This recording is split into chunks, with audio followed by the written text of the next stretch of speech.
है और बाप तो है एक।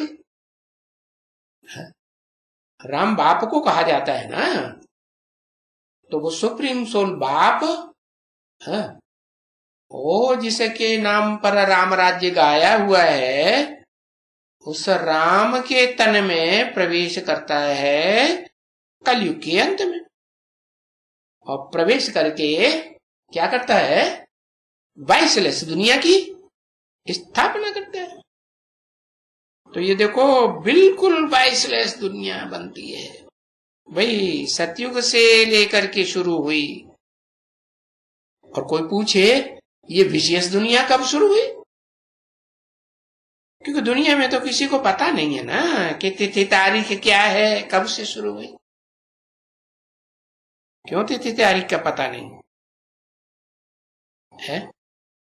क्योंकि जब नई दुनिया खलास होती है, देवताओं की दुनिया सुख भोगते भोगते आखिर खलास होगी ना, तो खलास होती है तो फिर आधा विनाश हो जाता है?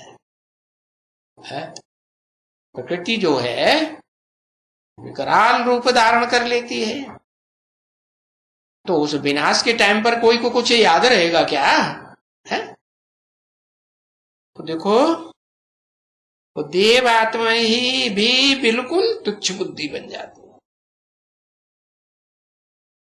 अब बाबा कहते हैं ये तो बिल्कुल तुच्छ है। अब देखो तुम तो जानते हो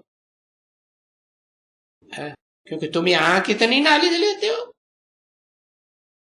तो तुमको तो इस सृष्टि रूपी रंगमंच ब्रॉड ड्रामा के सारे आदि मध्य अंत का राज मालूम है, और ये सभी राज तुम जानते हो। और इसी कारण जैसे बाप को नॉलेजफुल कहा जाता है ना बच्चे,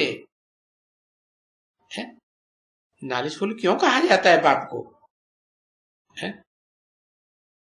तो ये बात कोई समझता थोड़ी ही है कि क्यों कहा जाता है। कहते हैं गॉड इज नॉलेजफुल। अच्छा, नॉलेजफुल है तो क्या नॉलेज है?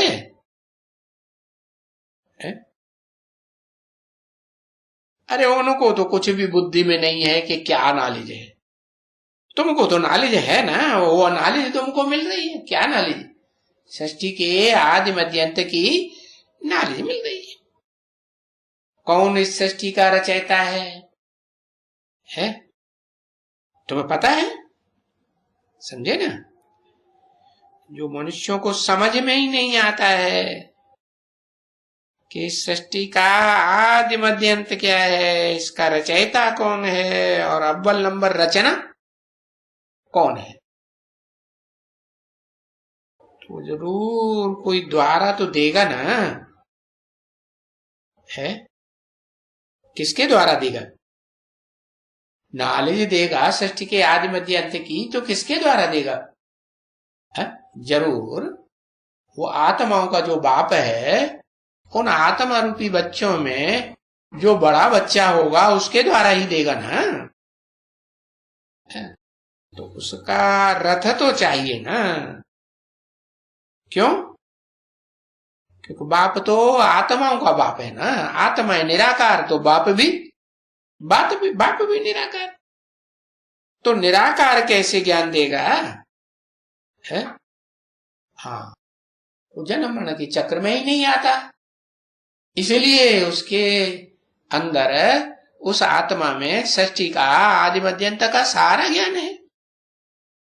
जो आत्माएं जन्म मरण के चक्र में आती हैं, वो सारा पूर्व जन्मों की बातें भूल जाती है।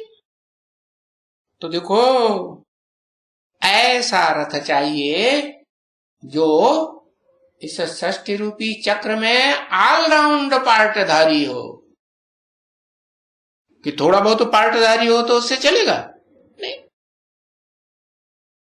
तो वो है भाग्यशाली रथ है, भागी रथ है, चाहिए ना, है बरोबर। हाँ, अब कोई भगीरथ ऐसे कोई मनुष्य का नाम तो नहीं है ना, भाग्यशाली रथ। हाँ, उन्होंने चित्र दिखाई दिया है कि अर्जुन के रथ में भगवान ने है बैठ करके गीता ज्ञान सुनाया, नाली जी सुनाई।